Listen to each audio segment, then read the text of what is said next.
Hey guys, welcome to the Rock and Road Show.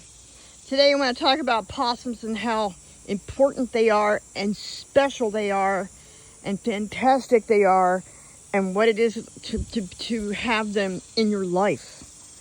And they're basically like kittens. And they're one of the most incredible animals I've ever met and one of the most incredible animals, I think, on the North American continent. And here's the star of the show today being a jerk. He left almost 2 days ago, won't eat and won't come here and behave himself.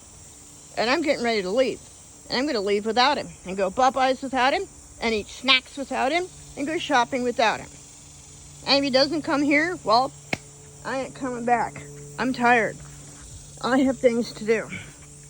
Not going to chase after an expensive dog. It's being a jerk, and that's the nice word for it. So, a couple, last summer, yeah, at night when it was really hot like this, about 100 degrees, at around 8 o'clock at night, as a matter of fact, and it was just getting dark. I was sitting on my chair in my driveway, and I heard this shaking and rattling noise above my head. So I looked up in this branch right here, and there was a cute little fuzzy possum staring at me. So I knew it was clear communication. There was no accident. And while I looked up and said a few things, she shook the branch again. So like, okay, so I guess you want to say hello. And you want to talk to me, you want to communicate, you want to say something. I said, all right. So I said, what do you want to talk? What would you like to, would you like to have some snack? So I went and got her some snack. And I'm assuming it's a girl because she was kind of small and she didn't have any other parts I could really see. So I'm just assuming it was a girl possum. Well, come to find out, this went on nightly about 8 o'clock at night for a while. Like, probably a couple weeks. And I just kept putting food out, and she kept coming out about 8 o'clock at night to come say hello and come see me. And she got pretty brave, and eventually I even made a really tiny little eagle fire, absolutely the size of the dog, and cooked a couple of hot dogs, and she hung out and she got some cool cooked hot dog. And I put all kinds of neat stuff out there. As a matter of fact, they really loved the jelly beans. Yeah, they didn't like to peel oranges and lemons. They have a hard time with their little paws. They can't really peel anything and get it out of the bags and boxes. They can't. So you have to sprinkle stuff because they just don't have the paws for that. Well, after a couple of weeks, I looked out one night and I thought I saw little dots of glowing right in here. Boop, boop, boop, boop, boop, boop, little glowing dots. And I thought, what the hell is that? So I got a little closer and took a little look, and there was a whole bunch of them laying down in a row side by side, staring, watching all the activity. Like, oh, so I knew she had at least 3 buddies, 3 pals. Right. And they were still too afraid. She would come and sit and preen and clean herself and get snacks and run down the tree. And I made sure that, I know this iPhone is so blurry, there's no reason for it. She would come down to the tree and I would leave snacks out on certain branches and stuff and out on the swing vine so she could come get it easier. Finally, another smaller girl came and I nicknamed her Willow. And I nicknamed the one that came to communicate with me Spot. So Willow was really afraid, would stay up around in the trees. But one time they came and played and squealed and ran up and down. They had a great time. And I can tell you that when they started communicating and coming out, we didn't see any more snakes on our porch. And we didn't have any lizards or any frogs, but we were done seeing snakes. And a lot of the big spiders with the 1 eye and the 2 eye. This is Texas. They got a spider out here. It's got 1 blue eye. They got a spider out here. It's got 2 brown eyes, and they're huge in the dark with a flashlight. I'm like, no, I don't know. I don't want to do any of those. Anyhow, they were gone, all gone. They cleaned that stuff up like a vacuum cleaner. So I was sitting on the chair one night, and I just put out snacks to them. They had a great time. Well, she came and shook the branch again. So I looked up at the branch, and there was a huge white one, and he was really old. And he had the worst scars I ever saw on an animal in my entire lifetime.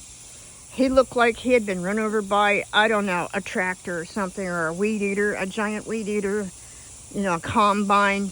Horrible, biggest 4-inch scars all over. Horrible. I couldn't believe it.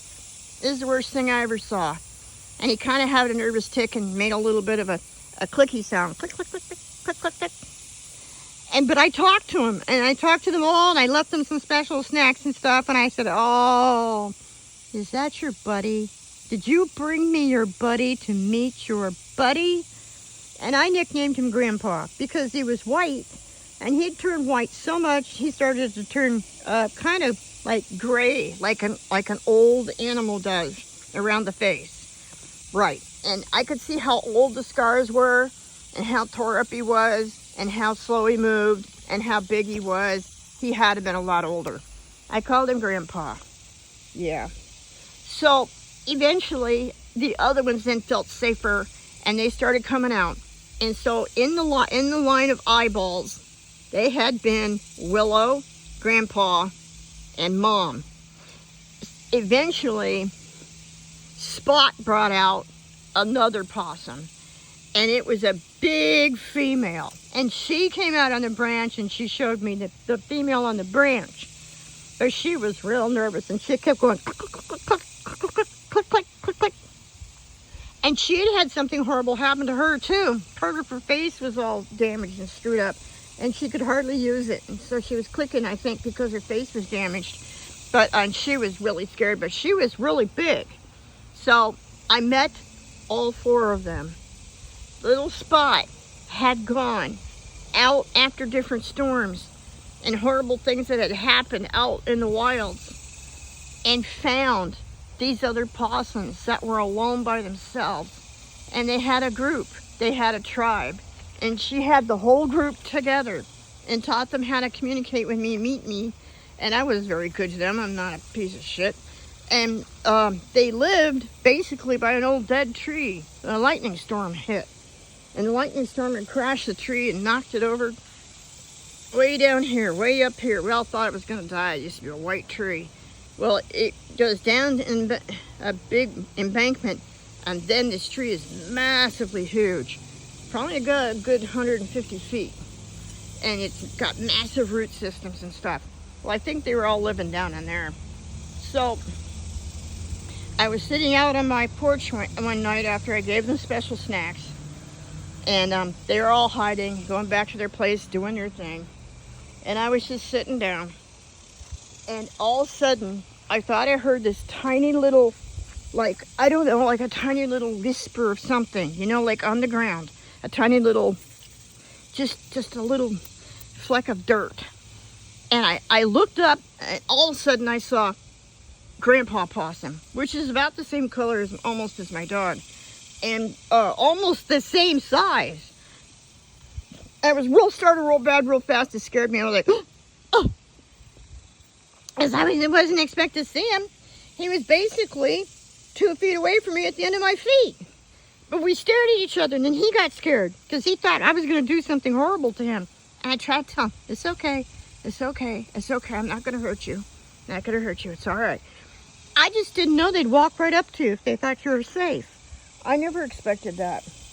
And he tried to get kind of close to me a couple of times after I fed them. Yeah. And would come hang out.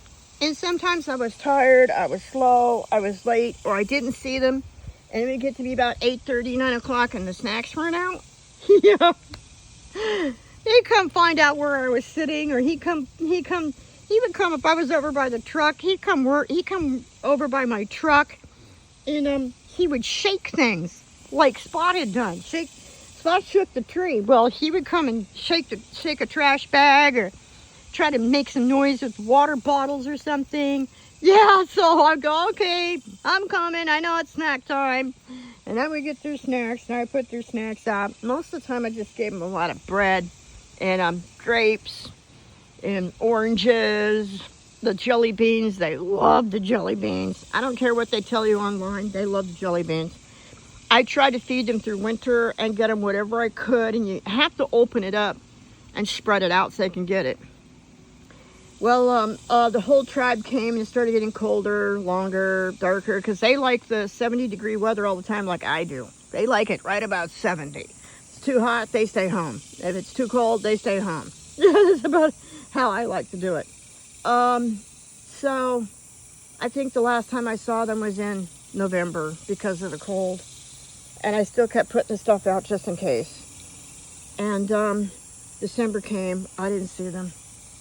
January, February came, we had really big, horrible, unbelievable storms. Just unbelievable amounts of water and stuff. And I didn't see them. And it started to get really warm. And spring came. And then it got warmer and warmer, longer and longer. And it's summertime. And they're not here. If you see your possums, they're like kittens. If they come to you, they need a place to stay. They didn't make it through the winter. I missed them so much. And we have snakes again. And I didn't have any way to build anything for them. I could barely stand up and walk. I've got cancer and a heart problem. And I'm old. And I not only could hardly stand up and walk, but I didn't have the money. And I didn't know what to build for possums. I contacted a possum rescue, but they're no longer in existence in Texas. So they don't care. And they don't rescue possums. They just told me help them if they can. And I put the food out, but it wasn't enough. So if you get some possums, they're like kittens. They're as gentle and sweet as a kitten. I probably could have picked them up. I probably could have pet them. Because when I first met Spot, it was right after a horrible, huge, major storm. And she was the size of a pair of rolled up socks. Yeah, real fuzzy and beautiful and cute. And I know that Willow was probably not her sister. Willow was from a different group. Yeah, she had gone to the woods and found whatever possum she could find and put them together as a team. Yeah. But when I first met Willow last year, a huge, horrible storm came. Lightning came, struck trees, everything. She was this tiny, and she was scared out of her mind. And she would come and sit up in some of the trees near the porch and eat her food. But she stayed out of the way because my dog was mean. And she would eat with us every freaking night. Every time we ate, all of a sudden, bloop, there she'd be, and she would eat. She wouldn't even eat alone by herself.